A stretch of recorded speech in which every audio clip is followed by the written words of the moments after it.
Hello everyone, it's End Times Talk coming at you with a brand new video. I think this video will truly encourage everybody who's able to watch it all the way up till the end.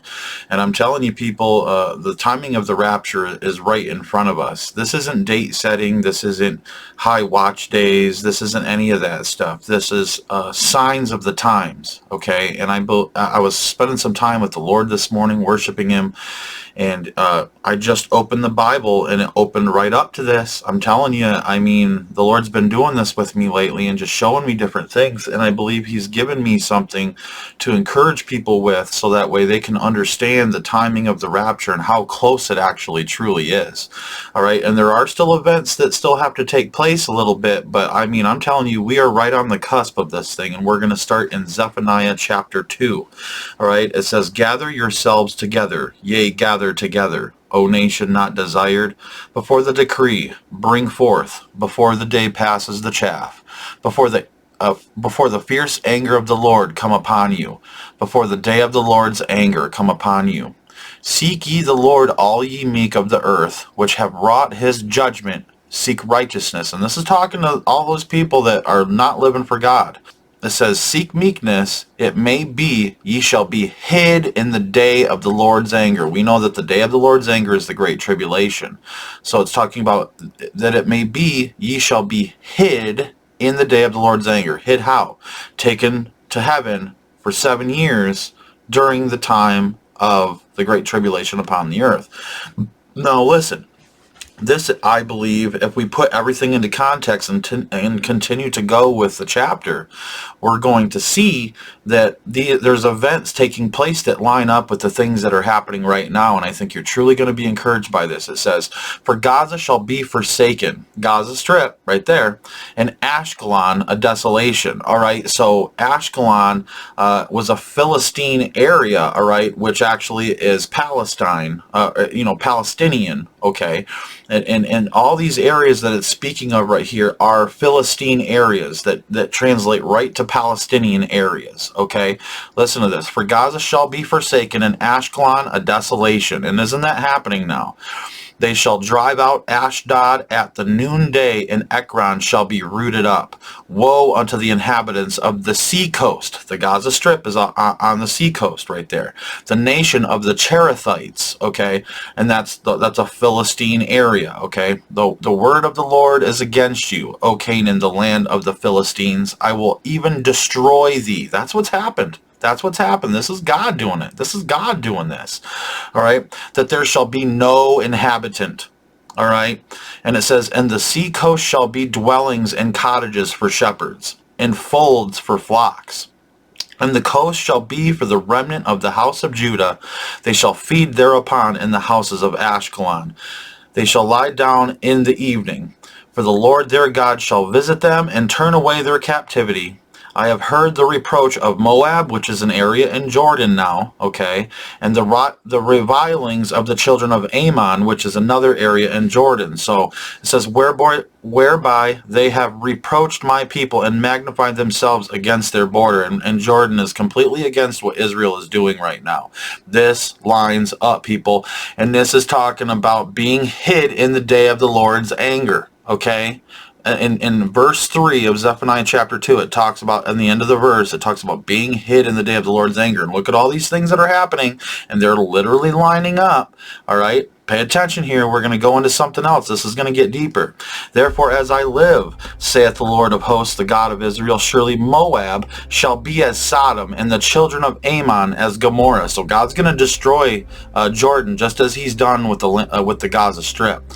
All right, and I'm telling you, when Israel gets done with Lebanon, it's going to go to Jordan. I really, truly believe this. I mean, something big is going on, folks. It says right here, "Even the breeding of nettles and salt pits, and a perpetual desolation, the residue of my people shall spoil them, and the remnant of my people shall possess them," right there, okay. "This shall they have for their pride, because they have reproached and magnified themselves against the people of the Lord of hosts. The Lord will be terrible unto them, for He will famish all the gods of the earth, and men shall worship Him, every one from his place, even all of the he's of the heathens. Ye Ethiopians also, ye shall be slain by the sword. Yeah, and I'm telling you, this isn't something that deals with Ezekiel 38 and 39. This is completely different. And it says right here, and he will stretch out his hand against the north and destroy Assyria. Is that the burden of Damascus prophecy right there? All right, because Assyria is Syria, okay? And it says, I will make Nineveh a desolation and dry like a wilderness. That's northern Iraq, people. All right, and I've always told you that the Antichrist will arise out of Iraq, Syria. All right, so there's going to be destruction there, and then through that, during this World War III stuff, it's going to be several campaigns. I'm telling you, this is all lining up, but it says that it happens in an hour and a day that we think not. But I'm telling you, it says you can discern the skies, but can't you discern the times? I think this is discerning the times right here, if you ask me. All right, and it says, and flocks shall lie down in the midst, and it's talking about the Syria-Iraq area, in the midst of her, and the beasts of the nations, both the cormorant and the bittern shall, and I don't know what those animals are, but that's what it's talking about in the Ancient of Days. And they shall lodge in the upper lintels of it. Their voice shall sing in the windows. They're birds. Their voice shall sing in the windows. Desolation shall be in the thresholds. For he shall uncover the cedar work. This is the rejoicing city that dwelt carelessly, that said in her heart, and this is Damascus. This is Damascus that's talking about. That said in her heart, I am, and there is none beside me. How is she become a desolation? The burden of Damascus right there. A place for beasts to lie down in. Every one that passeth by her shall hiss and wag his hand. I'm telling you, people, that's exactly lining up to what's happening now and what's about to happen. You mark my words. You mark my words. Now, we're going to go over to Joel chapter 3. Joel chapter 3. I want to go through this scripture. For those of you who have already heard me preach on Joel chapter 3, you can go ahead and end the video now. But for those of you who haven't and want to hear again, you got to listen to this, because it confirms Zephaniah chapter 2. Listen to this, okay? For behold, in those days and in that time, when I shall bring forth again the captivity of Judah and Jerusalem. And that's kind of what's happening, is because of all the anti-Semitism, Israel is basically the safest place for Jews, so it's almost like a captivity. Okay, it says, I will also gather all nations and will bring them down into the valley of Jehoshaphat, and will plead with them there for my people and for my heritage Israel, whom they have scattered among the nations and parted my land, because they've been dividing up the land. They scattered the Jews all across the world. All right, that's why Jews are so spread out. Okay, because they scattered them and took their land. And it says, and they have cast lots for my people, and have given a boy for a harlot, and sold a girl for wine, that they might drink. So they literally took children and sold them so they could have prostitutes and alcohol. And this is what Gaza or this is what the Palestinians and the Lebanese have been doing with Jewish children for a very long time, okay? Now, yea, and what have ye to do with me, O Tyre and Zidon? Tyre and Zidon is Lebanon, okay? And all the coasts of Palestine, which is the Gaza Strip, okay? So we hear that, we know that there's war in the Gaza Strip, okay? And we know that Israel is going to war with Lebanon, and I think after Lebanon they're going to go to war with Jordan, because that's what it talks about in Zephaniah chapter 2. Now we're getting somewhere, and we're getting to discerning the times and knowing when the pre-tribulation rapture is near. You're going to love this. Listen. Will ye render me a recompense? And if ye recompense me swiftly and speedily, will I return your recompense upon your own head. So they came in on October 7th intending to not only kill Jews, but to destroy those red heifers, so that way they couldn't offer them up as the sacrifice for the temple. You see what I'm saying? And Hamas has even admitted this. Okay, so there's a bigger picture here of them trying to literally stop prophecy from happening. Okay, so God swiftly turned that recompense upon their own head. And look what's happened in the Gaza Strip. And you go to Zephaniah chapter 2, and it talks about Gaza, Ashkelon, Ashdod, Ekron, and the Cherethites, which are all Palestinian areas, which would be in the ancient translation Philistines. All right, the Philistines are Palestinians. Okay, plain and simple. There's no denying that. Okay, now listen, because ye, and we're going back to Joel chapter 3 verse 5, because ye have taken my silver and my gold, and have carried into into your temples my goodly pleasant things. The children all, and I'm talking about when the temple was destroyed, when Herod's temple was destroyed, they took all the gold, the silver, and they took them into their little mosques and things like that all over the place. Not at that time, they weren't mosques, but what I have to say about it is that they had like these places of worship where they would worship their false gods, and they took those, the gold and the silver, and they took them into those places and, used those in worship and false idols. So then it says, the children also of Judah and the children of Jerusalem have ye sold unto the Grecians, basically talking about, that they're Gentiles. All right, sold to the Gentiles, because that's what they did. They sold people to buy prostitutes and alcohol so they could live, sinfully. All right, and it says that ye might remove them far from their borders. So sold them to different, Gentile nations, and so that way they can get them out of the way, so they can take the land of Israel and call it for themselves. This proves that Israel belongs to the Jews. All right, it says, behold, I will raise them out of the place whither ye have sold them, and will return your recompense upon your own head. So in 1948, Israel became a nation again, and God started gathering together his people. And not only that, but all this anti-Semitism worldwide is bringing the Jews back to Israel. This is prophecy being fulfilled. And I will sell your sons and your daughters into the hands of the children of Judah, and they shall sell them to the Sabaeans, to a people afar off, for the Lord hath spoken it. Proclaim ye this among the Gentiles. Prepare war. Wake up the mighty men. Let all the men of war draw near. Let them come up. Beat your plowshares into swords, and your pruning hooks into spears. Let the weak say, I am strong.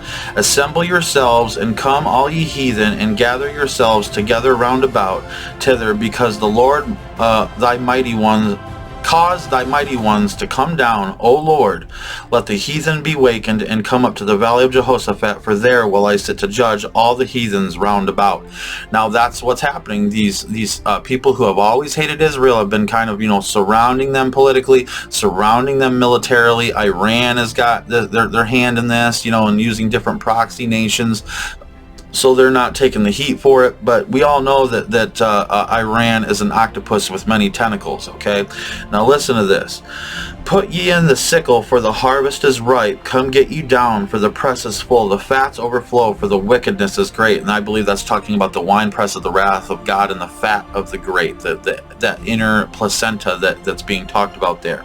Now here's the key point that I'm trying to make. Now I hope you really truly understand what I'm trying to say, and match this with Zephaniah chapter 2, Joel chapter 3, verse 14. It says, multitudes, multitudes in the valley of decision, for the day of the Lord is near in the valley of decision. So when you see these things happening, and you see war in the Gaza Strip and war in Lebanon, and you see God reproaching them and turning their recompense upon their own head, you know that the pre-tribulation rapture is near, because the day of the Lord, the fierce anger of the Lord, the wrath of God, the great tribulation is near. And it also confirms this in Zephaniah chapter 2.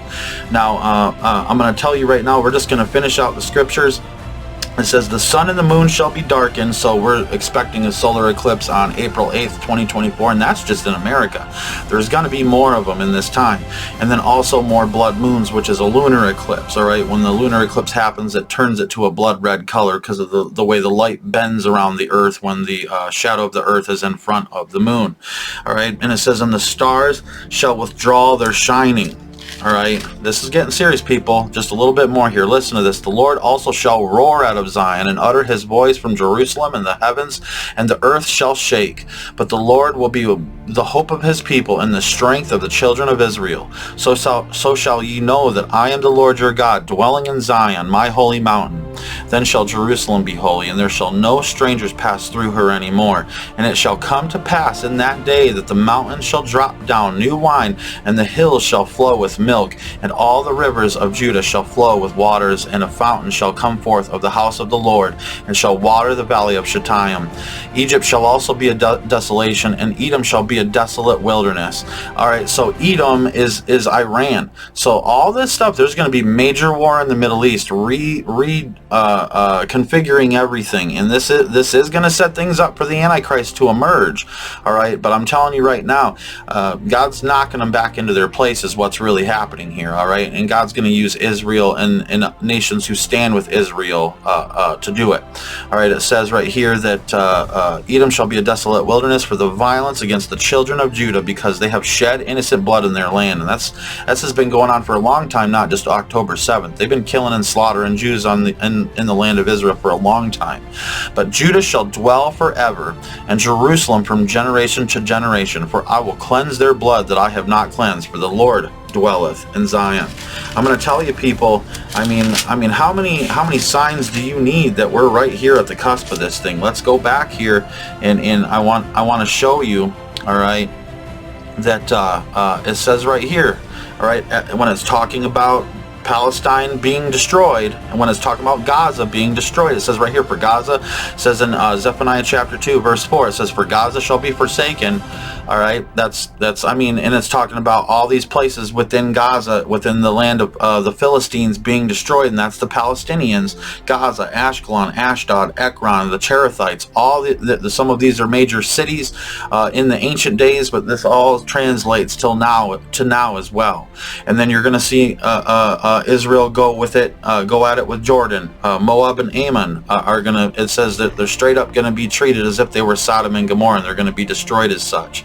And then it talks about Syria, which is the burden of Damascus prophecy. All right, all these things are beginning to line up, and it says right here, my point is in Zephaniah chapter 2 verse 3, seek ye the Lord, all ye meek of the earth, which have wrought his judgment. All right, seek ye righteousness, seek meekness, it may be ye shall be hid in the day of the Lord's anger. Go back over to Joel chapter 3, and it says multitudes in the valley of decision, for the day of the Lord is near. All right, in the valley of decision. I'm telling you, people, I'm telling you, this is clear as day, that when we see these things happening, all right, we're going home. All right, these things are happening right now. This isn't a joke anymore. I really hope people are getting right with Jesus. And I'll tell you, I was just worshiping the Lord, and I picked up the Bible. I felt that I should read it after worshiping. And I'm going to tell you right now, it opened up right to Zephaniah chapter 2. All right, wasn't even trying to get there. All I did was open up the Bible to see what's there, and I'll tell you, people, it just keeps lining up. I really hope everybody's edified and truly understands that we are in the season of the pre-tribulation rapture. May God bless you, may God keep you, and please don't forget to go out and change the world in which you live.